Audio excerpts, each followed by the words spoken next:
24 के अंदर राहुल गांधी प्रधान जी बन जाएंगे? जी जी बनेगा। ये मेरी जैसे बागेश्वर बाबा चिट पर्ची लगा करके निकाल के किसी भविष्यवाणी करते हैं। मैं कोई भविष्यवक्ता नहीं हूँ, मैं एक कार्यकर्ता सामाजिक, मैं ग्रास रूट में काम करता हूँ। मैं एक भविष्यवाणी कर रहा हूँ कि 24 का प्रधानमंत्री राहुल गांधी होने चाहिए। राहुल आगे बढ़ेंगे। राहुल पे केस किया गया, राहुल पे जो है उनकी सदस्यता खत्म की गई। कहाँ?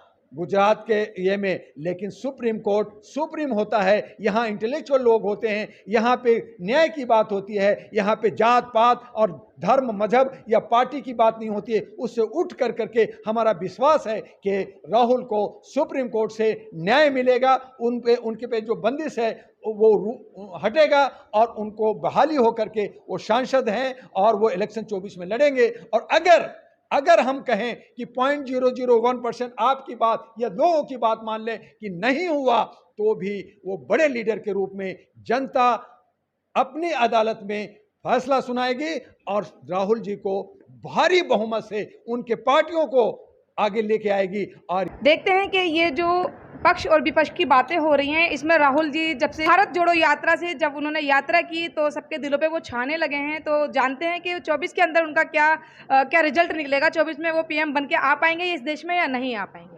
जी सर। देखिए जर्नलिस्ट महोदया, सबसे पहले मैं आपको ये कहूँगा कि जनता को प्यार चाहिए, जी सर। जनता को विकास चाहिए, जनता को रोजी रोटी, रोटी कपड़ा मकान चाहिए। उनके हक अधिकार इंसानियत अधिकार है, उनका जन्मसिद्ध अधिकार है, उनका संवैधानिक अधिकार है, संविधान बचा रहे। तो इन सारी चीज़ों को चाहिए। जो इन मुद्दों को लेकर के राहुल जी ने जो आगे निकले, तो वो अपना जो उनकी जो छवि बनाई गई थी पप्पू का, वो ख़त्म हो गया। अब लोगों का प्यार मिलने लगा है और इस प्यार को देख करके जब भारत जोड़ो, हाथ जोड़ो और घर घर जाओ, और उन्होंने जो है कभी जो है स्कूटर बाइक को ठीक कर रहे हैं, कभी वो धान की रोपाई कर रहे हैं, कहीं जो है ट्रक में घूम रहे हैं, तो वो ड्राइवरों से बात कर रहे हैं। तो इससे लग रहा है कि कुछ आम आदमी की दर्द को समझने की वो कोशिश कर रहे हैं और जनता को प्यार चाहिए। और इसी को देख करके आज हमारे आदरणीय सम्माननीय मोदी जी डर गए हैं, सहम गए हैं कि कहीं मेरी गद्दी छीन ना जाए, कहीं कांग्रेस आ ना जाए। जिस कांग्रेस को मैं नस्ता नबूद करना चाहता था, इसकी बुनियाद को ख़त्म कर देना चाहता था, आज वो कांग्रेस जो है फन फैला रही है, तो उसको कैसे कुचला जाए। उसके लिए बहुत सारी पार्टियों को, चाहे जो है महाराष्ट्र के एनसीपी पार्टी को तोड़ना हो, चाहे बिहार के नीतीश कुमार की पार्टी को तोड़ने की साजिश हो, चाहे यूपी में मायावती को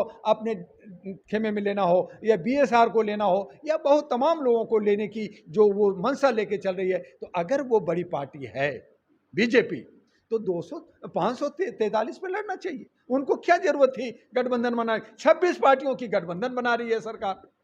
और जब वो 26 पार्टी जो सत्ता में है, जब 26 पार्टियों की गठबंधन बना सकती है, तो ये जो राहुल गांधी हैं, अगर वो 24-25 पार्टियों को 21 पार्टियों का गठबंधन बना रहे हैं, तो क्या जलन हो रहा है भाई? क्यों जलन हो रही है? वो गठबंधन बनाती है और उसको आप तोड़ना चाहते हो। नीतीश कुमार इसके लिए जो पहल किया, उनको हम धन्यवाद देंगे। उनको भी आप ईडी में, तेजस्वी को आप ईडी में, इनकम टैक्स में आप उलझा करके आप डराना चाहते हो। तो ये डरा करके राजनीतिक नहीं होता, और इस तरह से जो कर रहे हैं वो गलत है। राहुल आगे बढ़ेंगे। राहुल पे केस किया गया, राहुल पे जो है उनकी सदस्यता खत्म की गई।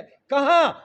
गुजरात के ये में। लेकिन सुप्रीम कोर्ट सुप्रीम होता है, यहाँ इंटेलेक्चुअल लोग होते हैं, यहाँ पे न्याय की बात होती है, यहाँ पे जात पात और धर्म मजहब या पार्टी की बात नहीं होती है। उससे उठ करके हमारा विश्वास है कि राहुल को सुप्रीम कोर्ट से न्याय मिलेगा, उनके पे जो बंदिश है वो हटेगा और उनको बहाली होकर के वो सांसद हैं और वो इलेक्शन 24 में लड़ेंगे। और अगर हम कहें कि 0.001% आपकी बात या लोगों की बात मान लें कि नहीं हुआ, तो भी वो बड़े लीडर के रूप में जनता अपनी अदालत में फैसला सुनाएगी और राहुल जी को भारी बहुमत से उनके पार्टियों को आगे लेके आएगी। और यही डर अब मोदी जी को सता रहा है, यही डर अब आरएसएस को सता रहा है। इसलिए आरएसएस मोदी जी को बदलना चाह रहे हैं, उनका चेहरा बदलना चाह रहे हैं। क्यों भाई? जब आपका मोदी ही मोदी है, मोदी पे ही चुनाव होना है, मोदी के चेहरे पे होना है, तो आप उसे रिप्लेस की क्या बात कर रहे हो? करो ना, लड़ो ना। तो किसको लाओगे? क्या योगी को लाओगे? क्या किसी और को लाओगे? अमित शाह को लाओगे? किसको लाओगे? लाओ, लेकिन जनता अब समझ गई है कि तुम जुमलेबाज हो, तुम गलत हो, और यही इस सारा फायदा अब राहुल गांधी को मिलेगा। और राहुल भारी बहुमत से, इनकी कमेटियां, इनके लोग, इनके साथ जो हैं, जो आज गुपचुप में हैं, ये कोशिश में हैं, आप इलेक्शन आते आते देखिएगा कि सारी जो विपक्ष पार्टियां हैं वो सब एक होकर करके लड़ेगी, और मुझे विश्वास है कि 300 से ज़्यादा सीट इनको आएगा, और 100 और 150 के अंदर में बीजेपी सिमट के रह जाएगी, और इस तरह से सरकार अंततोगत्वा कांग्रेस की बनेगी, और भारत का अगला जो प्रधानमंत्री राहुल गांधी बनेगा। 24 के अंदर राहुल गांधी प्रधान जी बन जाएंगे? जी जी बनेगा। ये मेरी जैसे बागेश्वर बाबा पर्ची लगा करके निकाल के किसी भविष्यवाणी करते हैं, मैं कोई भविष्यवक्ता नहीं हूँ, मैं एक कार्यकर्ता सामाजिक, मैं ग्रास रूट में काम करता हूँ। मैं एक भविष्यवाणी कर रहा हूँ कि 24 का प्रधानमंत्री राहुल गांधी होने जा रहे हैं। बहुत बहुत शुक्रिया। जैसे कि आपने सुना कि 24 के अंदर जो है चेहरा बदलेगा, मोदी जी नहीं रहेंगे, और पीएम के रूप में राहुल गांधी 24 के अंदर यहाँ प्रवेश करेंगे।